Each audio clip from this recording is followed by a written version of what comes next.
Hello everyone and welcome to another Toonocalypse diary. We've got lots to talk about today, but before we do that, I'd like to say a massive congratulations to our character designer Peter Greaves, who is meant to be talking to you today, but isn't because he's just become a dad. So congratulations Peter. And yeah, I know, I mean, priorities, but fair enough. So yeah, congratulations Peter, that's amazing news. Today we are going to talk about our inspirations behind the film. We thought we'd look at the films that we watched that inspired us to make Toonocalypse. And I thought the best place to start would be Gareth Edwards' film Monsters. It's a feature film about an alien. It's not an alien invasion as such. Aliens have kind of landed on Earth and colonised part of Mexico, and two characters have to travel through the colonised area, and it's more of a backdrop to a love story, but the thing that really excited us about it is that all the effects were done by Gareth himself, and the whole film was made, I think it was £200,000 budget, which is tiny for like a visual effects heavy feature film. And so Siggy and I got talking about how to make a film where I could do all the effects and animation myself, and the idea for Toonocalypse was born. And now that we're actually making it, there's a lot more people involved than just me on the post-production side, but that is kind of how we got started. So probably our second biggest influence was Cloverfield, I think it's directed by Matt Reeves, who's the guy who just did the new Planet of the Apes film. The really nice thing that I always liked about Cloverfield is, especially in a visual front, it was a huge inspiration to us because it's that handheld thing, and we watched it, I think we watched it a couple of weeks before the shoot, just to see, it was from an editing perspective, because you do have to cut, but normally when people shoot a handheld thing, like an amateur shoots a handheld thing, they'll just press record and not turn it off. So you'll end up with 10-minute long cuts, which we couldn't have. So we had to find ways to chop the scene up that wouldn't be that noticeable to the audience or wouldn't be that jarring, and Cloverfield's an amazing reference for that because they've found the perfect way of doing it.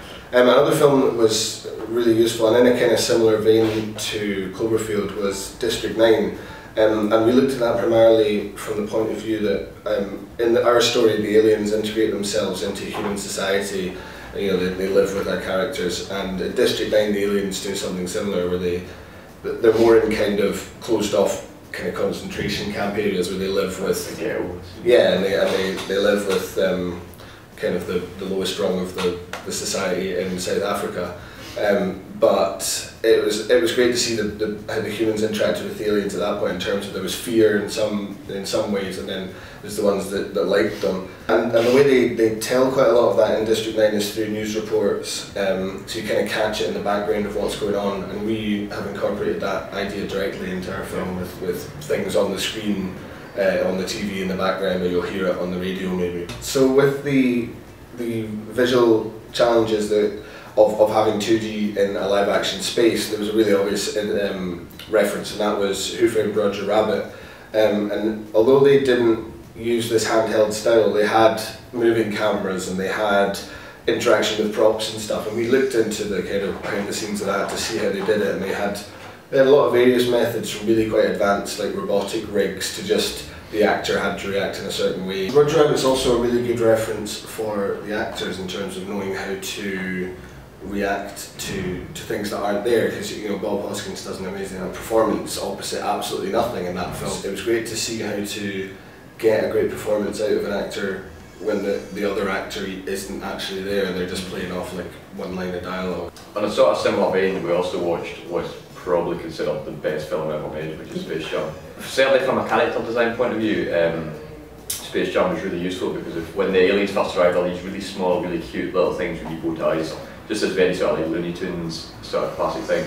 And even when they transform into these huge Hulk monsters, that was also quite good for just seeing how you can change what is a very cute thing into this horrendous looking monster.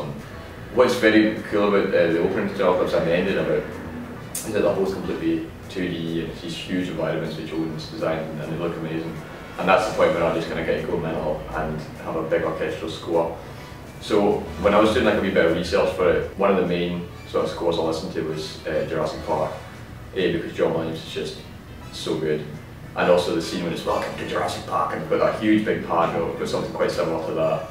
And it's just like, I mean, it's just so iconic. In the same sort of like the tone we're going for, just that huge grand scale the sort of thing, you know, like it's the sort of jaw-dropping, like really inspiring thing. And the final thing we wanted to talk about reference-wise was the names of the characters. And I think we mentioned before, but our characters, Stephen and David, are named after the characters played by Will Smith and Jeff Goldblum in the film. Our character, John Dixon, he's named after Daryl Dixon in The Walking Dead.